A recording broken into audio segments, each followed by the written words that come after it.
claimed that were forged signatures. Maybe you remember some of the accusations. While chief has a body policy, should not participate in partisan politics.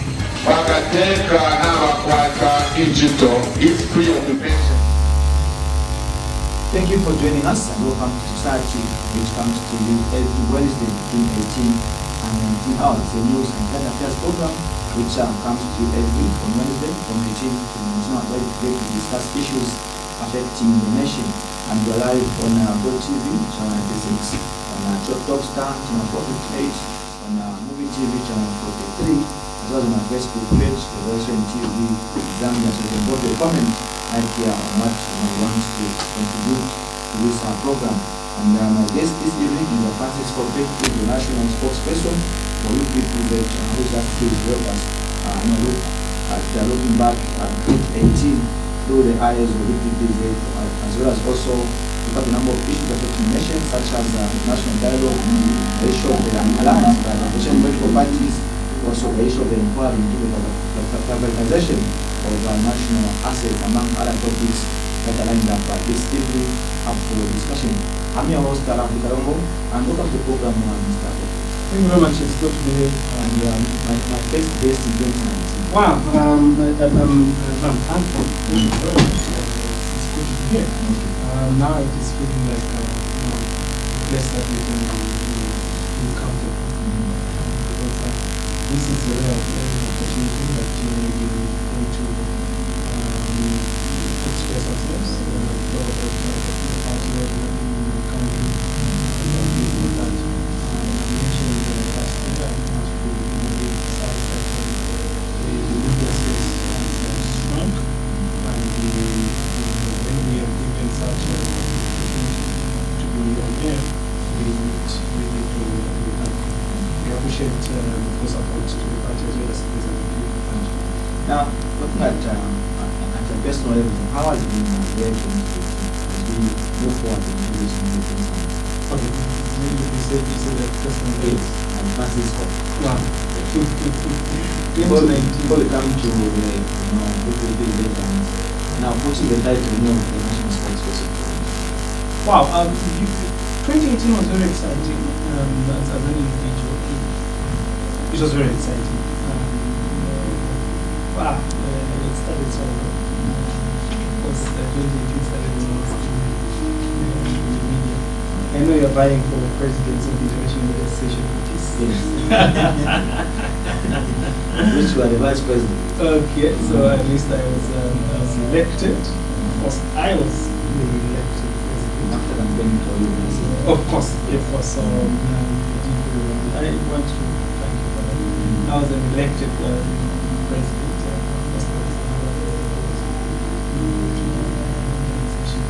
So being elected, being fund, we could represent the country in different meetings, developmental meetings. The meetings started very good. We went to Senegal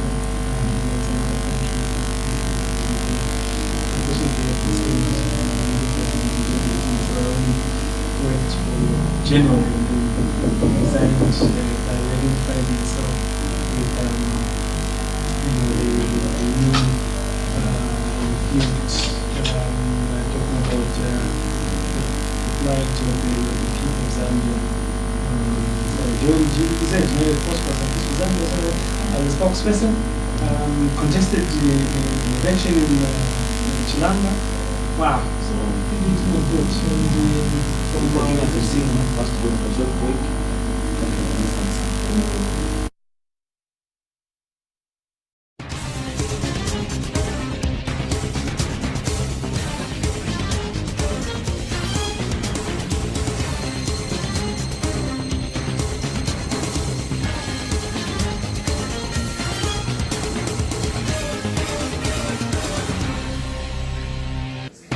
Claimed that were forged signatures.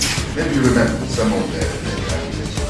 While chief has a body policy, should not participate in partisan politics. Pakateka n'abakwata Egypto is preoccupation now is to give a good service to the people of Zambia.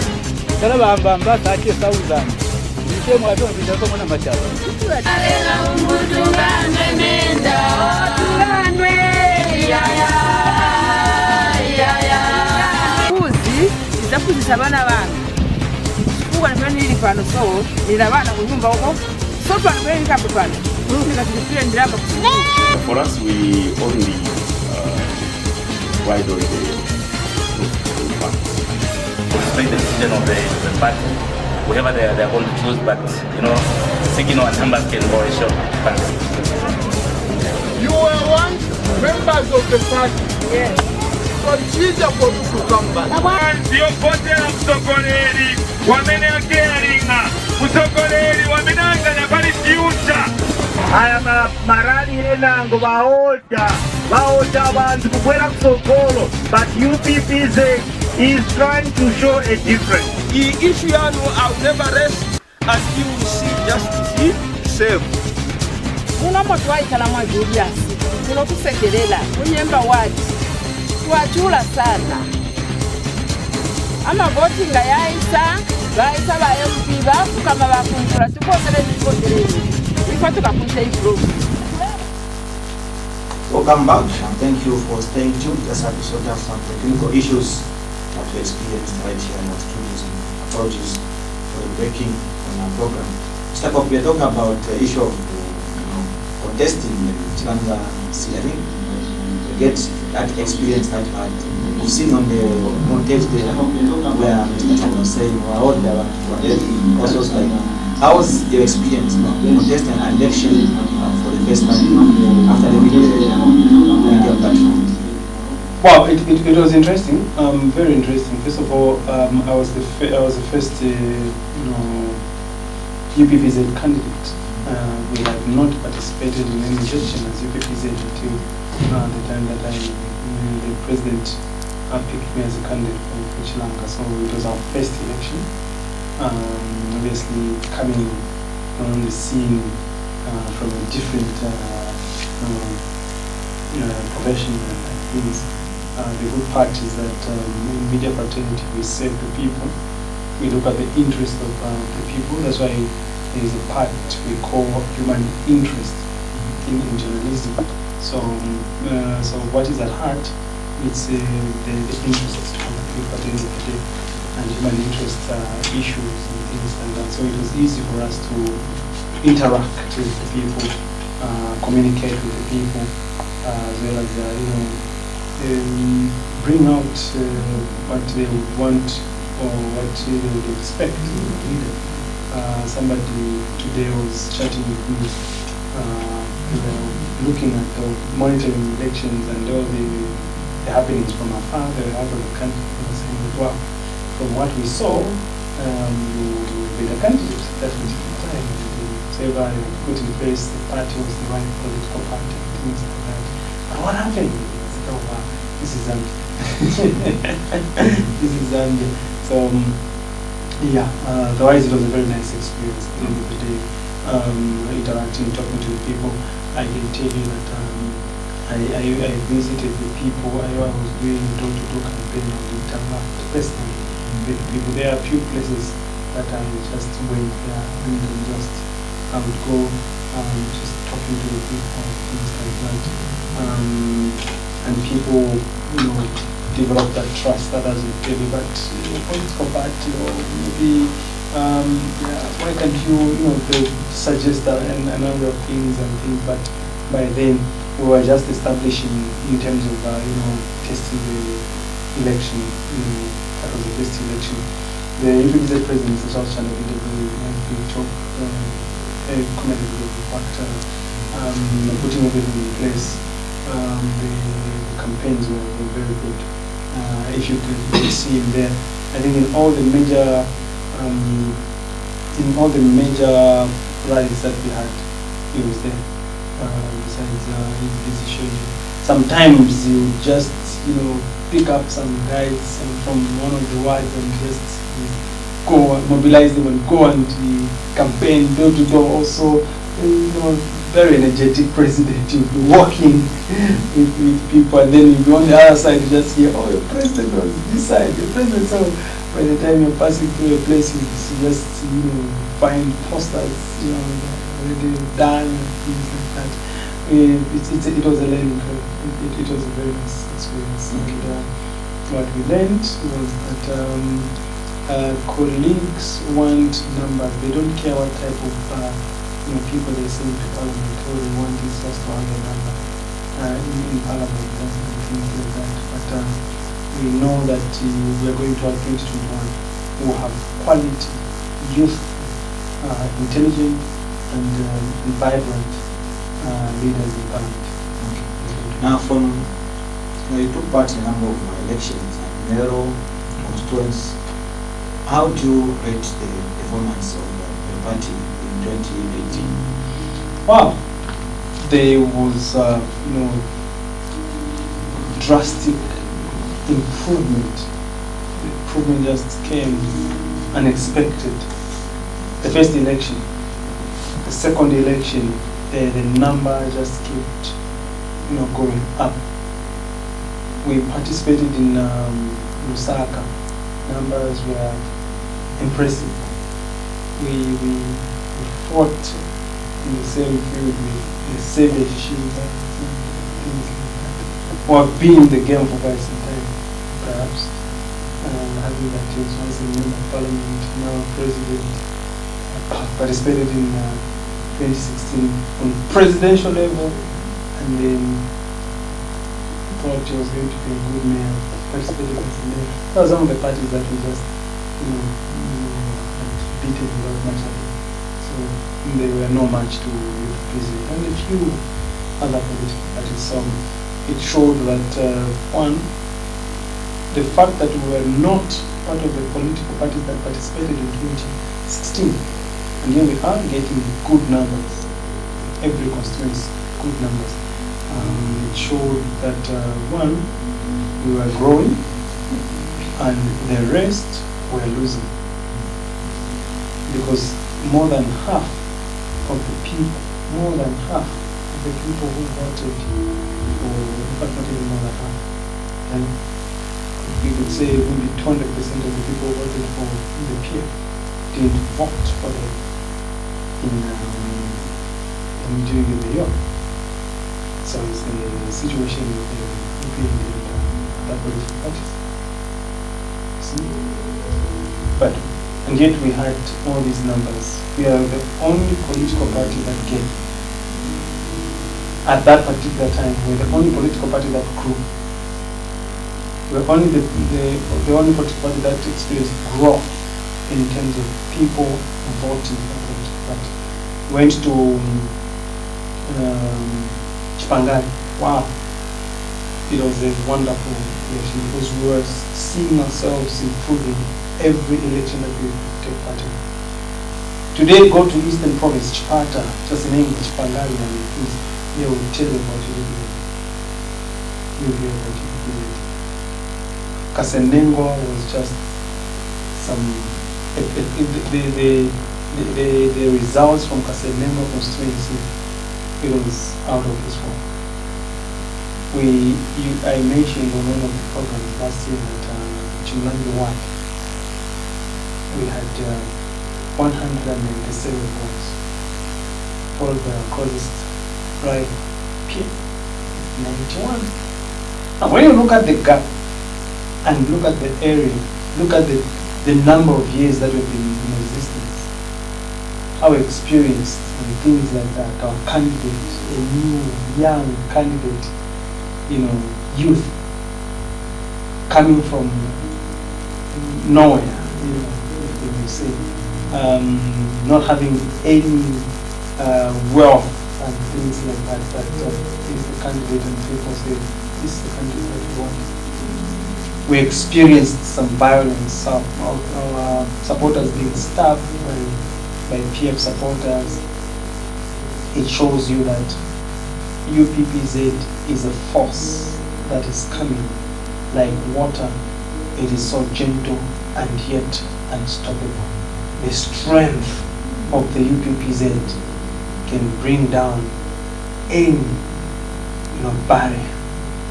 The strength of UBBZ, very calm, and yet we're doing something positive that is, convincing the people that the only part, the party of land.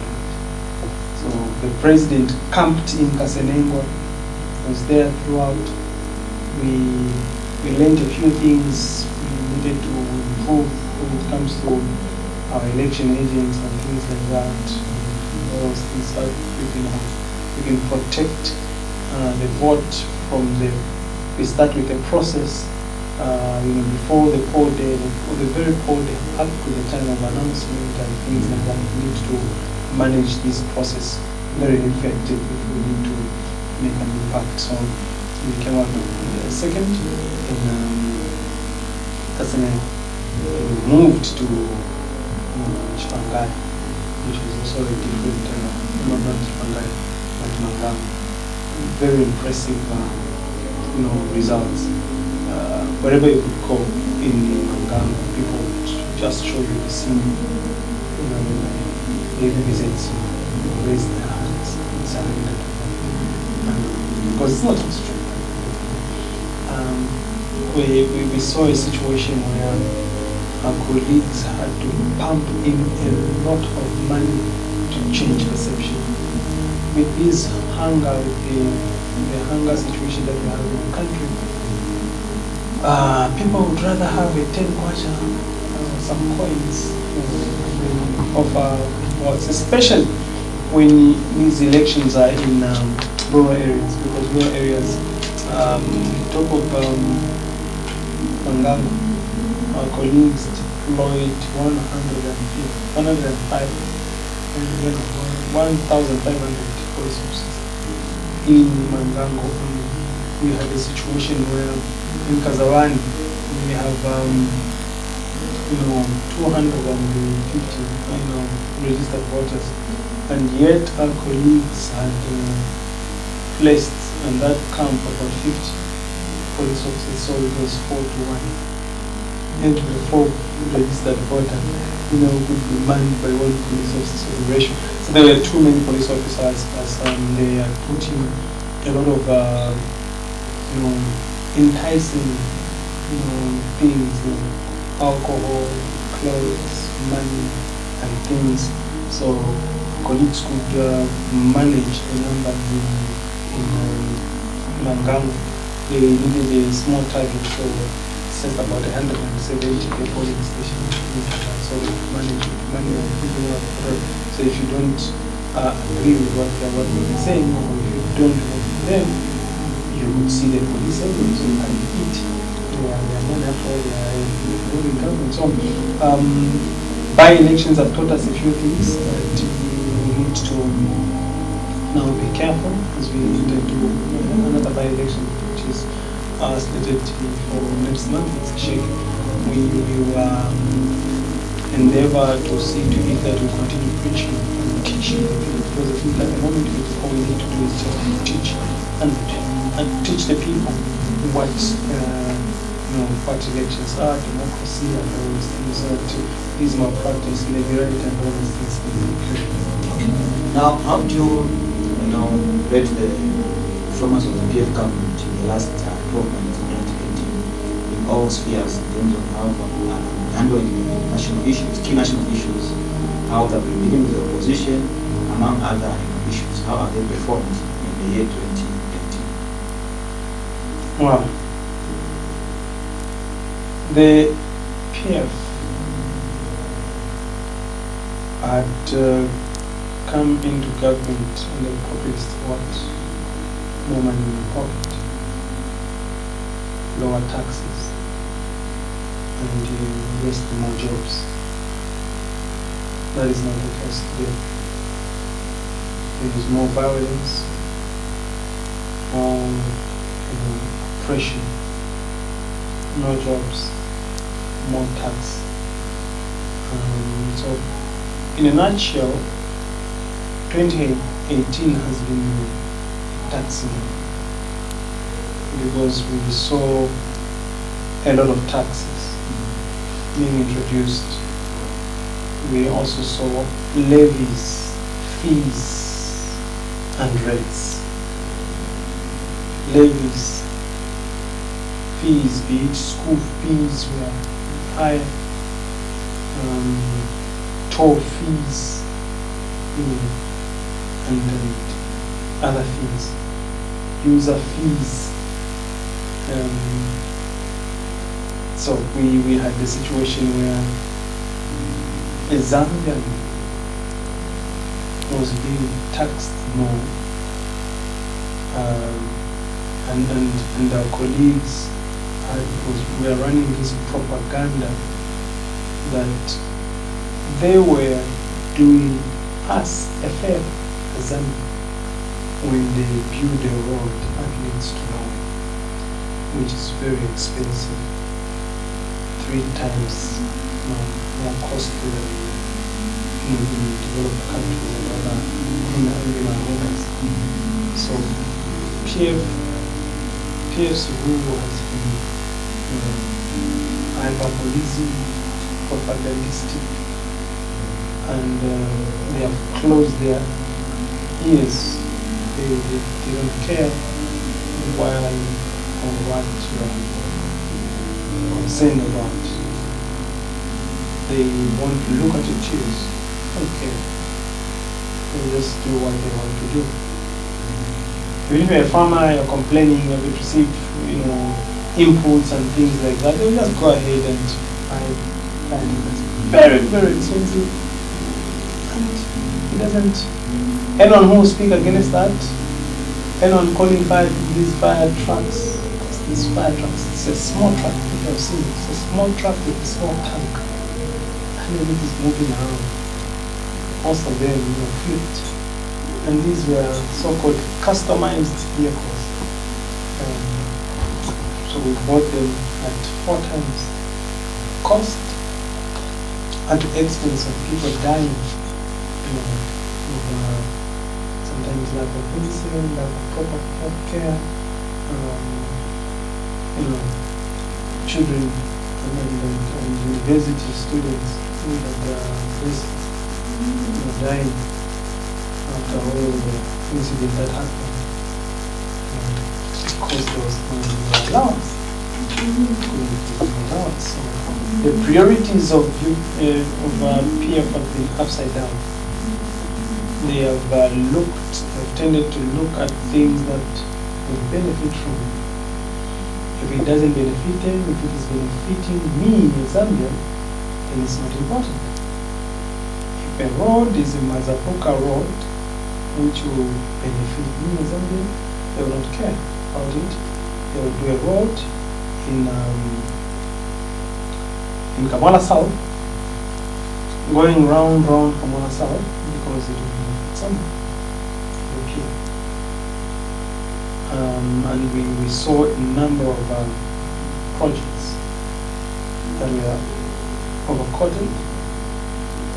I think during the opening of this year, January, I think the other year, 2017, getting into 2018, there was a talk of we need to standardize the prices and things like that, so that the PPA would have the list of all the cost of a number of things. Because if you're supplying water, Manzi Valley or Aqua Savannah to State House, that bottle that you sell or you buy in any supermarket at drink water, you can sell it at 25 kwacha. If you have a 10 State House, so you can supply a bottle of water at 35 kwacha. Or what? You can supply a bottle of Coca-Cola at 50 kwacha. So that's how our colleagues, though not a laugh of thing, that's how our colleagues made a lot of money. And they're giving themselves these contracts and things. Did they care about Zambia? No, they don't care about Zambia. But they'll do a few things that would benefit them. I was in, what's the place? In Linda compound. Some places in Linda compound where there was a meeting from the community school, pupils not going to school. I asked before reaching the meeting place, I met a number of pupils, boys and girls around the way. I was asking, do you go to school? No, I'm not school. And then I met this woman. She was walking and she was asking, we had a conversation, short conversation, and then she said, no, the PF for the sevens, but what? When the Brenzam road and things like that. So she talks about how the PF has been involved. And then I asked her, are you driving? I was right. No, thanks for the road. It's a good thing. Then when I reached the meeting place where we were supposed to pledge and give out 1 or 2 things for the school fees and things, and this woman was part of the meeting, and she had some few boys and girls who need to go to school, but she didn't have money. I said, oh. And then I remembered her. But she's the person who was praising the peer for the roads, and yet she doesn't have anything to pay for our children. So the propaganda that PF is working with is to convince people have done something good for them, even when they know very well that it has not done anything for them, because they've miserable and suffering. So there is too much that the people have done. The bad outweighs the good. And people believe in the propaganda, in chocolate, in talking, things like that. So people, if you also talk like that, they think that, right, you're supporting things that they don't understand. So, and when you listen to any of these colleagues, they are almost speaking the same language, because they're in it's an echo chamber kind of arrangement where what they say, how they bring it out, it's the same thing. They just listen to themselves. So when they hear anybody saying that, whoever anyone says this, they say, this one is not a good person, they don't appreciate, you are not seeing how we have done this. So they will start pointing at a few things where they've made a lot of money out of such contracts. So 2018 was a sad year for this. Now going forward, as UPPs following the updates of most of the pages, the page, Instagram page, WhatsApp groups, a number of activities that you have put in place that intend to help the youth and the women in this country. I saw one time on Facebook, I put some machines for hairdressing, which intends to give out to all the 10 provinces.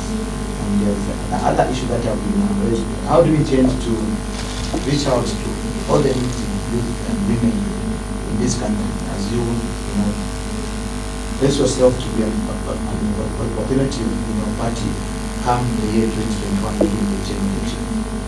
Oh, the issue of reaching out to the people, this has been our business for quite some time. We have endeavored to at least bring solution to the people, because we are a political party that seek to bring solution as opposed to politicking.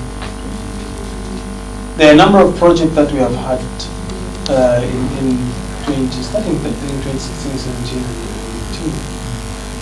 We have had a number of projects that includes youth empowerment,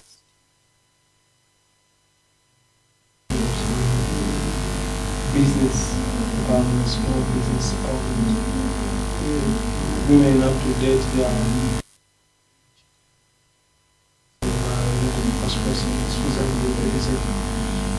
the other group in Kamala South, they are calling the chicken bread. If there's somebody who wants to buy, well, where's the chicken? Chicken is chemical. Maybe there's some women that are doing that, and we would like your support all those views. We had done a number of projects, including the Back to School program, and then we intend to continue this year, 2019 up to 2020. Our aim is to be that political party that will not only talk but bring solution in the lives of the people, because I think people have heard a number of sermons. They have heard a number of sermons, and it's time to walk by faith, to walk into the practical aspect. All the political parties are promising this: when we form government, we will do this, in the year this and that, we'll do this and that. We don't want to be a political party that will only promise. That's why we intend to empower youths. The president was out of the country. I think he even went to Arab Emirates just to see what he can get for small businesses. Hence that issue that you're talking about, hairdressing and things. This is not the first time that the president is buying a number of items to empower youths.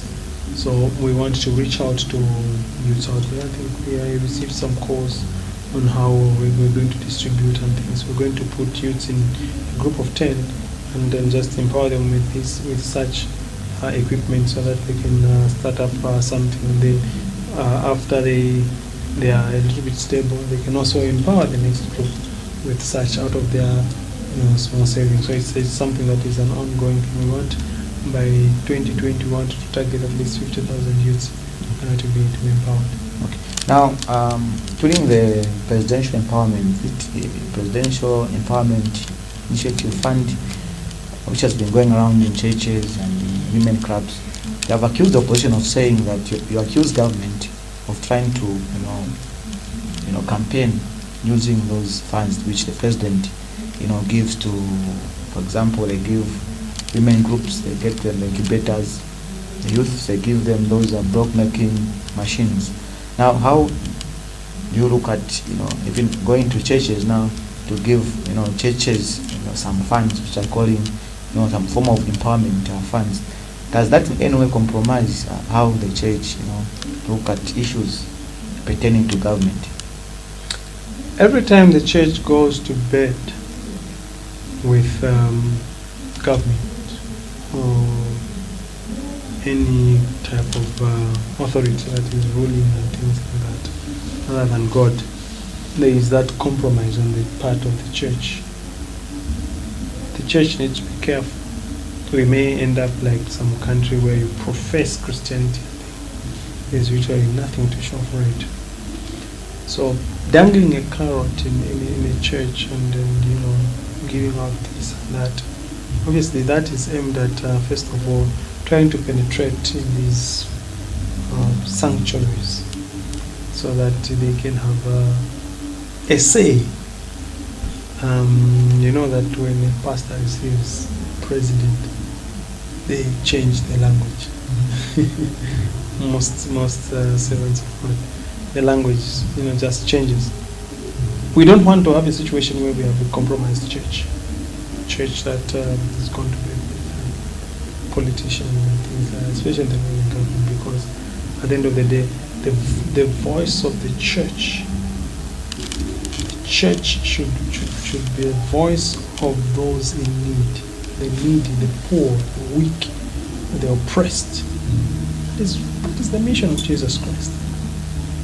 So when you forget your duties and responsibility as a church, then you start looking at a small incubator, 1 or 2 incubators that will bring. Mind you, it will not solve all the problems, the emotional problems, the emotional challenges that people have. They will not be sorted out. There are widows and widows, orphans, and things like that. So we need to be careful as a church, not to compromise, but we shouldn't. So the Bible talks about lead us not into temptation. So government should not be leading the church into temptation by dangling the cloud and things like that. Because poverty is real. Christ didn't promise a smooth ride. So there's suffering and things like that. Now, if passing through a few challenges and then you bring a lot of money and things, I would want to say that there's a type of education, but at the end of the day, money is the root of all you want, things like that. So we need to be careful. The church needs to be very, very careful and to remain pure. That's why the president stands even on the dialogue process. It's been that we need to allow the church to recuse itself. Let's not give this burden to the church. Let's not give this burden to ZCIT, because people will start pointing fingers. If the church, at some point the church or a particular bishop was seen as if he's supporting a certain stance of a political party, and you know, you put the name of the Lord into ridicule, if you are seen as an authority, as a spiritual authority, when you're seen supporting a particular political party. We need to be clear that the church should always be neutral. Hence, the UPPZ president says the church should not lead the dialogue process, but the political party president should sit down and do this process with President Lungu as the chairperson. Meeting, talking, one-on-one, seeing each other, with President there as the chair, and all the opposition president to be there, to be able to talk. Believe you me, you don't need a mediator when it comes to reconciliation, dialogue, and all these things. Why should you need somebody to, I talk through this person and then that person talks to you and then you talk to that person and then why do we need that? Why should we? We need these political parties to meet. Then the president, the Republican president, call a meeting and let's meet as politicians. We talk, deal with whatever issue.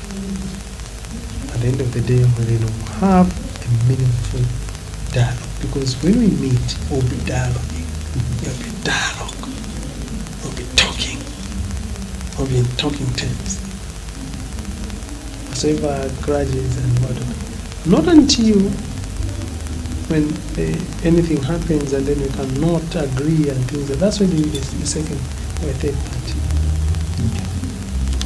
So the church should be given space to operate in a particular realm, because the church is an important engine to drive a number of issues, standing the gap, spiritual welfare, praying for us,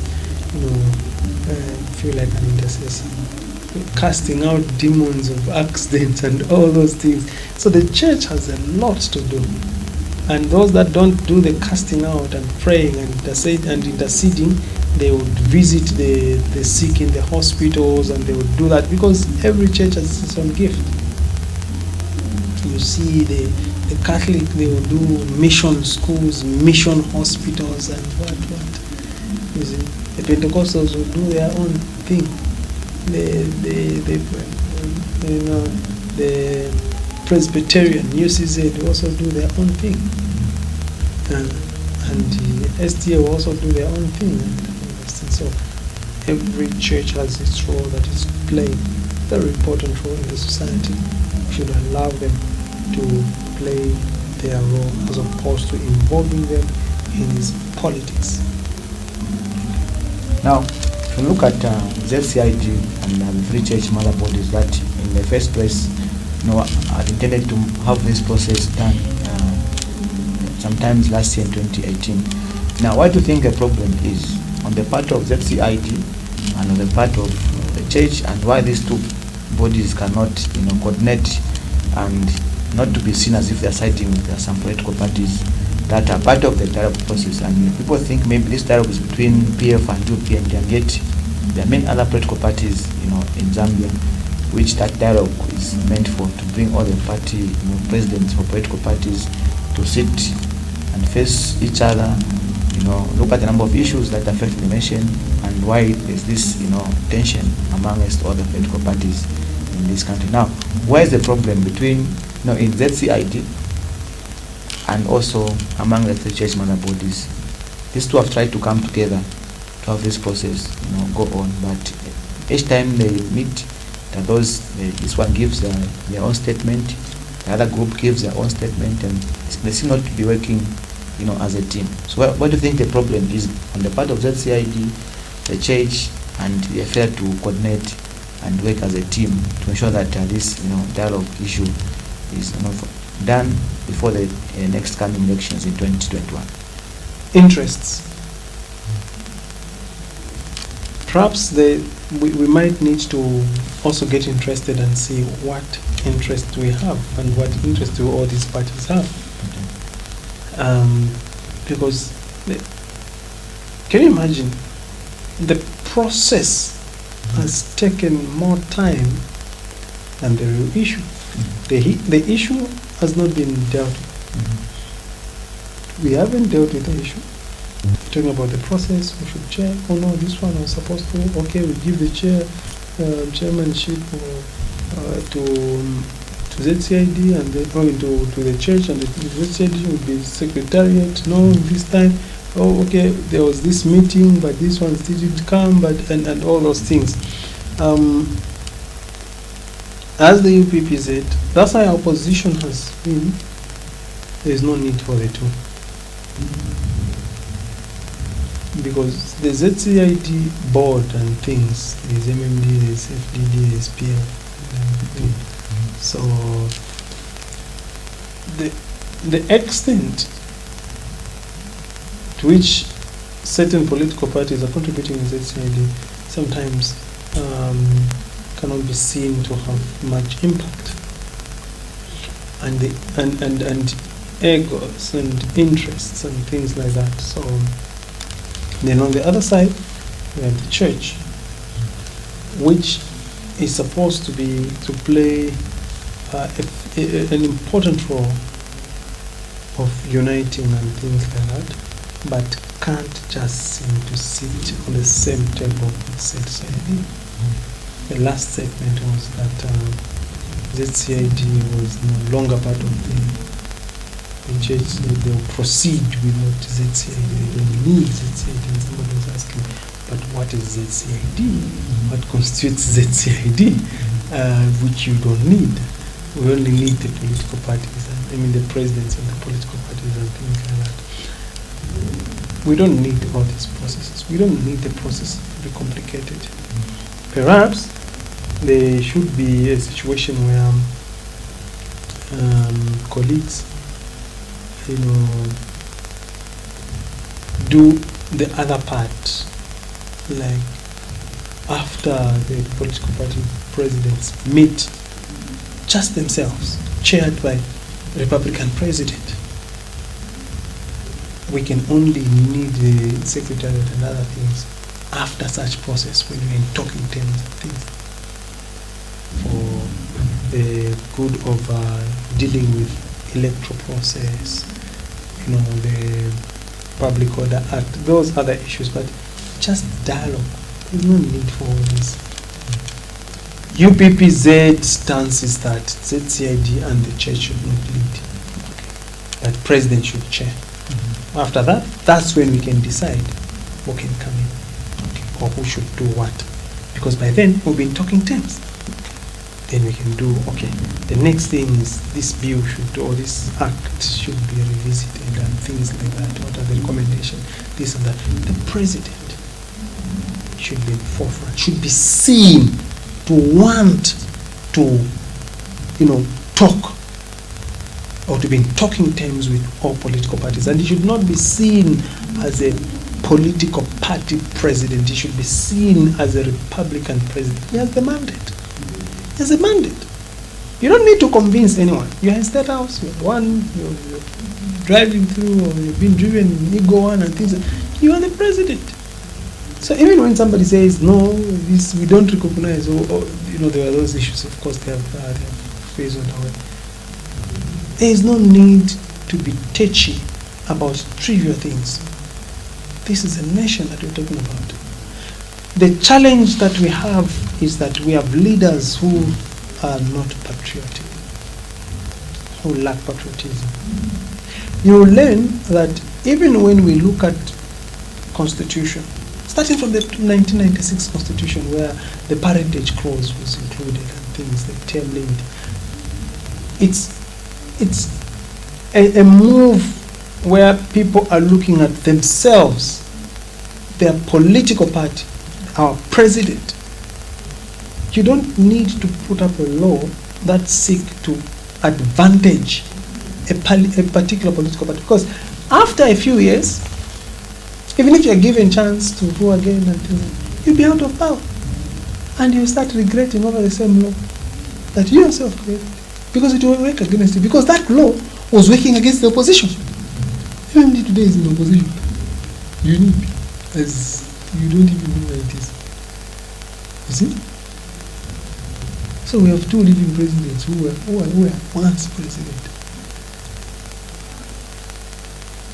and three were gone. Okay? So you can be a president today, you can be a ruling party today, but tomorrow you may be a former ruling party, and a former president, a former MP, former minister. Those laws that you had put in place to oppress the opposition will now work against you. So we need a leadership like President Charles Chak led leadership that seek to look at the future generation, at the future development of this country, at good governance tenets that will describe or define Zambia as a country that is focused on improving the welfare of the people, of its people, and of the future generation. We don't need to only be interested in our welfare, in me, myself, and I. That attitude, that is a challenge that we have as Zambia. We put you, Honorable Kayombo, in a position you want to fortify yourself. And you want to say it's only MP or honorable who has this privilege, the rest no. At least for the former presidents, they have tried to do something where they get 70% of the salary of the sitting president, because obviously at some point somebody knew that they were going to be former president. And if they don't do the right thing, they will be suffering. So if you put it at 4%, one day you'll be a former president. So that spirit where you think of tomorrow, where you think of the next generation, where you think, if I'm not here, if I'm the one on the opposition side, there are colleagues who are in government, today they are opposition. There are colleagues who were part of PF, today they are in opposition.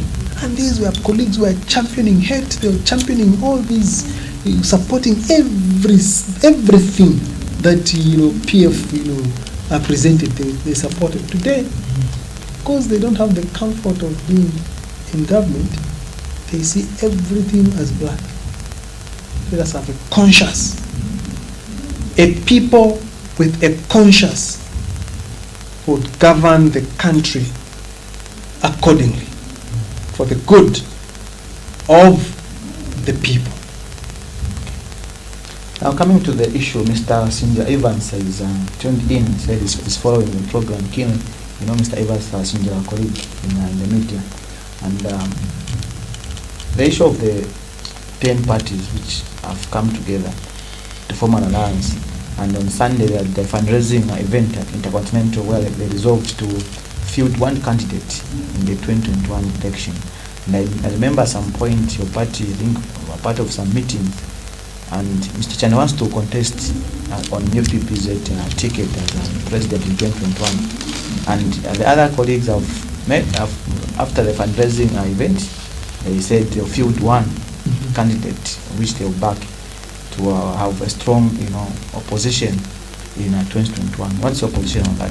Is UPPZ actively part of the 10 political parties that want to field one candidate ahead of the 2021 general election? Or what's your position in this alliance? The UPPZ, United Prosperous and Peaceful Zambia, under the leadership of President Charles Chanda, is not part of the 10. Initially, when there was a talk of having a protest over the increased salaries and things like that, we saw a cause. We were invited. We were almost part of that particular meeting because it was something that benefited the people of Zambia at the end of the day. We are a political party, and President Chanda, once President Chanda, if it were to happen, joins an alliance, then and he becomes whatever he will become, if it's a president of the alliance or a spokesperson of the alliance, then all his structures, the SG, the spokesperson, the national chairperson, the youth president, women league president, and all structures around the country, I don't know what they will be. I don't know what they will be. Our political party has a vision. We have a vision to govern this country against all odds. Today, we have participated in a few elections that were not very successful because we didn't win in terms of mayoral, MP, councillor level and things like that. But at least there are gains that we have seen, because what is there is a leadership vacuum that we could clearly see. There is a leadership vacuum, and people want a new leader, somebody with a different type of energy, somebody who will talk something different, somebody who will convince people that there is need to vote again, to dream again as Zambians, to be inspired once again and to live again. Party of landlord, UPPZ, talking about land empowerment to every Zambian when we form government, because it's simple. We've got 42 million arable land and we only have 16 million Zambians. So every Zambian, we can afford to give every Zambian land which is a title. It is practical. It is not something that is out of this world. We are not part of that alliance, and we will go into an election with the president of UPPZ. Somebody once on another platform asked me about the convention, and they said, which convention? How old are we when you talk about? How can you even talk about convention in our party? How old are we? We are less than a year, or is it 2? How can we talk about convention? Just you start a party and go for a convention. Of course, there are political parties that have been around, which might need some convention of some sort and things like that. We have a candidate, and the candidate is Charles Chanda. According to our constitution, he can stand for at least two elections, but we believe in one campaign, one win for the presidency. That is Team CC. One campaign, one win. And we hope that once we participate in a presidential election, President Charles Chanda is going to win. I was in Mangang when I was campaigning for the Member of Parliament. I reached a place where I was shocked. I was even telling somebody this morning who came from Lesotho, telling them that, when I was in Mangang the last 3 days, I went to some place where I thought, okay, maybe we haven't touched much this place. I wanted to find a lot of people who knew VBZ. And then I was trying to ask them to vote for our candidate. And then they told me that, we know Mr. Chanda. He's a good man. We're going to vote for him in 2021. But maybe for a candidate, for now, we have got a candidate that we want to vote for. So they mentioned the name of the candidate. So I tried to entice them, tried everything, said, no, we know that we are going to vote for Mr. Chanda. But unfortunately, for MP, we can't vote for your MP. Not because he's a bad person, But because we had made this decision, this person has always helped us, and there was these issues of what said, oh, okay, but why do you want to vote for Mr. Chanda? I said, no, Mr. Chanda has presidential qualities, and he looks like a president, he talks like a president, and I think the number of things that he has done, even here in Mangango, he built a community school, he donated some desks, and a number of he has lived with us, because at least Mr. Chanda, was with them for quite some time. So that is President Western. In a nutshell, we have a capable leader to lead UPPZ and lead Zambia in 2021. That is CC.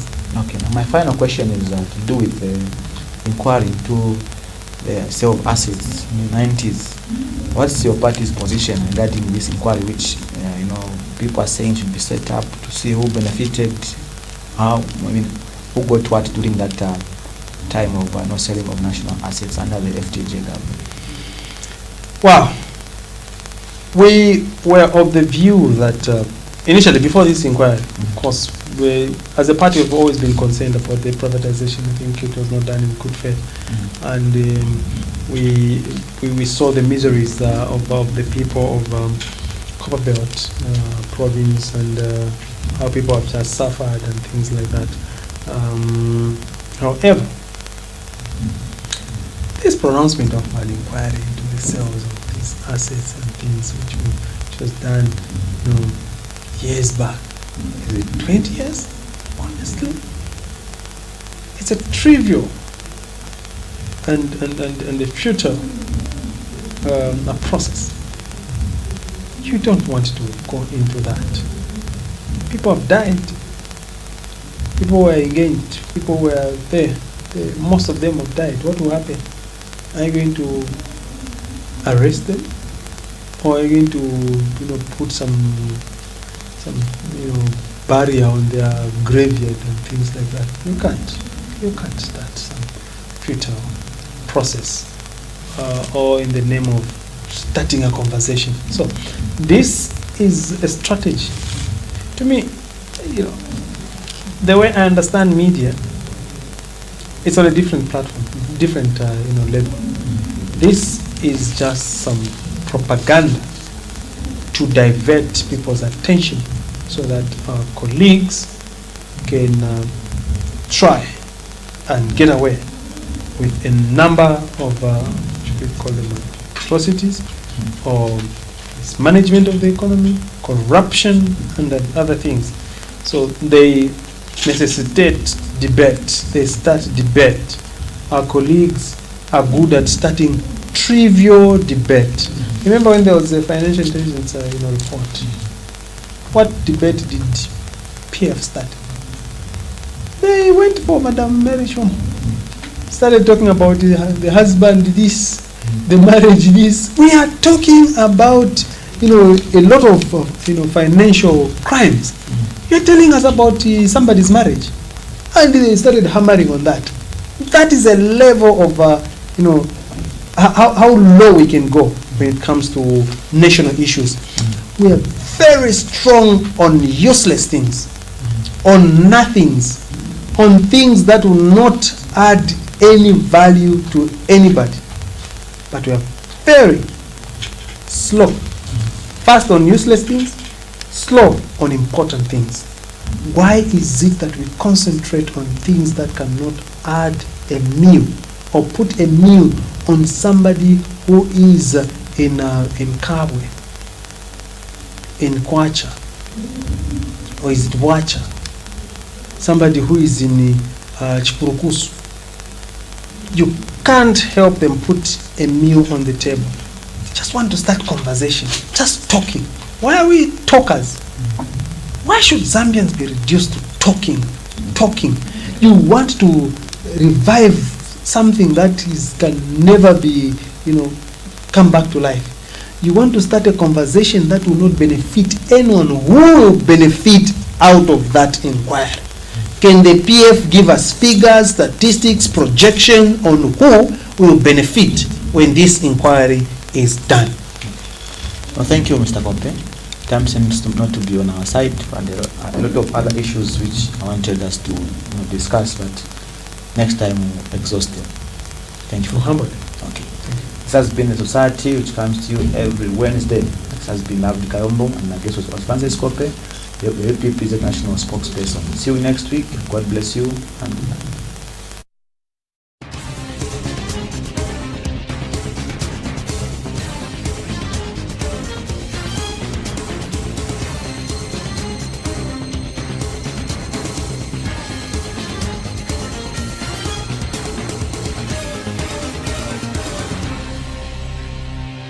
They claim that we have forged signatures. Maybe you remember some of the accusations. While chief has a body politic,